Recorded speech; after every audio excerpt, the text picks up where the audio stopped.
जातं। अंबाडीच्या या झाडाला जास्वंदीसारखी दिसणारी फुलं पण येतात। अंबाडीच्या फुलांचे 2 रंग आढळतात, एक फिकट पिवळा आणि दुसरा राणी कलर। अंबाडीची अशी कोवळी पानं खुडून त्याची भाजी केली जाते। ही पानं चवीला थोडी आंबट असतात, म्हणून भाजीसुद्धा थोडी आंबट चवीची असते। अंबाडीच्या बियांची चटणी केली जाते आणि याला जी फुलं येतात त्या फुलांपासून जाम, जेली आणि सरबतसुद्धा बनवता येतं। अंबाडीच्या पानामध्ये vitamin A, B, C, folic acid, zinc आणि कॅल्शियम असतं। याशिवाय लोह भरपूर असल्यामुळे ही भाजी खाल्ल्याने हिमोग्लोबिनसुद्धा वाढतं।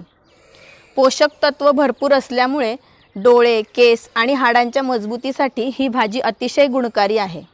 या भाजीत फायबर्स भरपूर असल्यामुळे ही भाजी वजन कमी करण्यासाठी सुद्धा उपयुक्त ठरते। अंबाडीचा बी हे साधारण